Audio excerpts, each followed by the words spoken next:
Iya.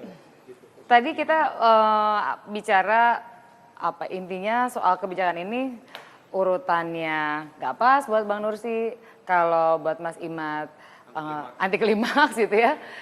Bisa nggak kita ngelihat brighter side-nya gitu, sisi yang mencerahkan dari kebijakan kali ini apa menurut Bang Nursi kalau boleh dilihat? Sisi yang mencerahkannya, pemerintah sadar pentingnya menolong petani dengan asuransi 150 miliar. Pemerintah sadar bahwa sesungguhnya di balik kata-kata ini harga keekonomian, sadar bahwa dia sedang mengatakan harga energi sesungguhnya tunduk pada mekanisme pasar. Cuman yang seharusnya tidak boleh diatur sedemikian. Jadi market regulated istilahnya, bukan cuma sekedar dibiarkan berdasarkan itu bahasa sadar loh sesungguhnya. Yang diungkapkan oleh Sudirman Said dan diungkapkan oleh yang namanya Darmin Nasution tadi, itu bahasa sadar bahwa mereka berhadapan dengan ketentuan konstitusi, energi tidak bisa tunduk pada mekanisme pasar. Energi adalah regulated commodity. Gitu loh posisinya. Itu bahasa penting di situ posisinya. Walaupun mereka bilang kan kita masih pakai posisi gitu. Ya itulah tadi, Anda mestinya terbuka dulu. Seperti saya bilang berkali-kali gitu ya. Nah, berikutnya yang paling menarik dari kebijakan ini selain 150 miliar untuk petani, sesungguhnya juga bisa dilihat. Solar yang turun Rp200, pertanyaan besarnya menjadi gini, emang berapa sih biaya pokok produksinya? Produksi solar. Kan sejak awal saya bilang berapa sih biaya pokok produksi? Kenapa sih Anda nggak terbuka ngomong biaya pokok produksi di premium? Kenapa sih nggak terbuka posisinya begitu? Solar subsidi gitu. Satu, yang kedua juga listrik sama. Sama dengan soal listrik. Anda sudah menurunkan tarif listrik dengan turun katanya sekian persen dengan 3 variabel, ICP, nilai tukar, inflasi. Tapi perusahaan besarnya begini. Emang Anda sudah terbuka bicara biaya pokok produksi per power plant dengan jenis energi primer yang jelas? Kan enggak.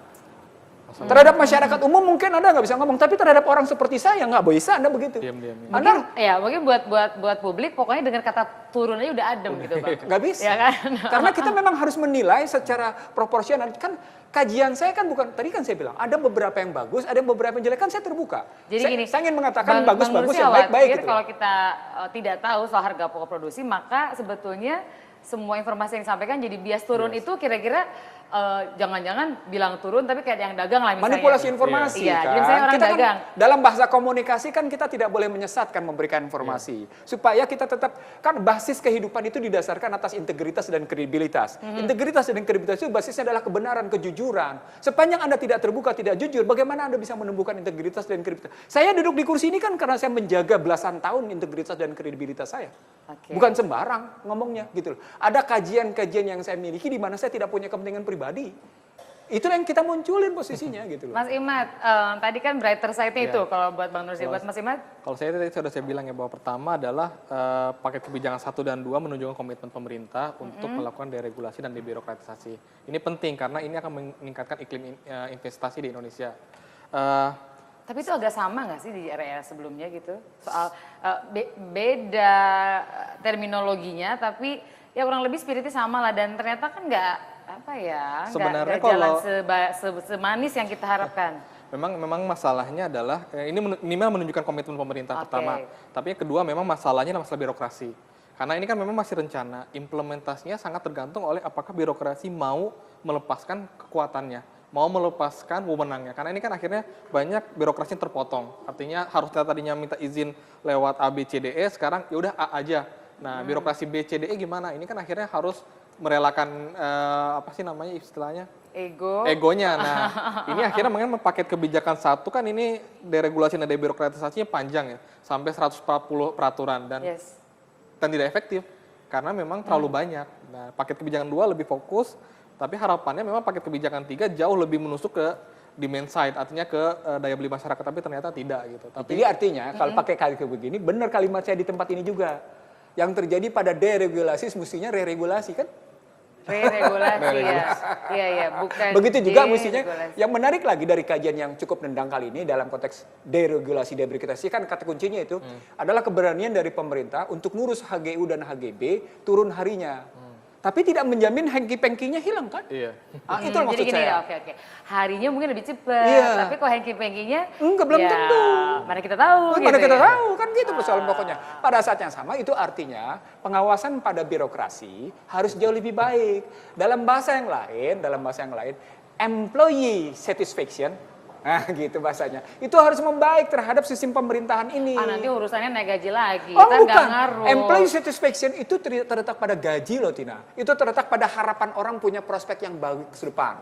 Itu yang saya bilang, lelang aparatur sipil negara mengrusak iklim kerja para birokrasi. Kenapa? Karena prospek harapan kerja tergantung sekali pada lelang. Oh, jadi abang tetap pada Tapi bukannya posisi malah justru ada against, insentif untuk biar dia bisa untuk Asal Anda untuk tahu bisa eselon, compete sama orang luar. asal Anda tahu eselon 2, eselon 3, ambil aja itu kerjaan lo, kerjain sana sendiri. memang kegiatannya gitu. Orang luar masuk jadi kesannya ini Silakan siapa? aja. Lo siapa? Saya kerja sana sendiri. Emang lo bisa kerja tanpa gua katanya. Itu yang saya bilang problem besar Joko Widodo, kan saya juga ngomongnya berkali-kali di sini Tina. Problem besar Joko Widodo adalah Anda sedang merusak sebuah iklim Padahal kerja, kan gini, niatnya lingkungan lelang kerja. itu kan untuk berharapannya masukin kultur baru yang bisa jadi katalisator geraknya birokrasi. Kultur baru itu kan kemudian dalam teori perubahan juga kan memang berhadapan dengan mereka yang nolak perubahan.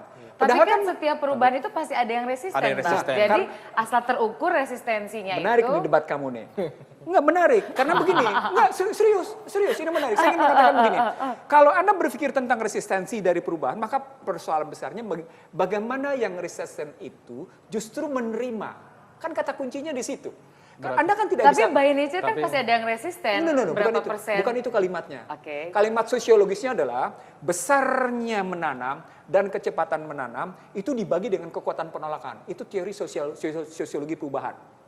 Sosiologi perubahan selalu mengandalkan bahwa kecepatan dan besarnya menanam selalu dibagi dengan penolakan. Logika berpikirnya begitu. Nah sekarang pertanyaan, bagaimana sih penolakannya mengecil? Kan itu pertanyaannya. Oke, kita masih pengen berhubungan dengan DPR, tapi kita jeda dulu. Karena kita belum bisa komunikasi sekarang, segmen 3 kita akan coba. Dan kami tunggu juga komentar Anda di ajistvmobile.com sesaat lagi.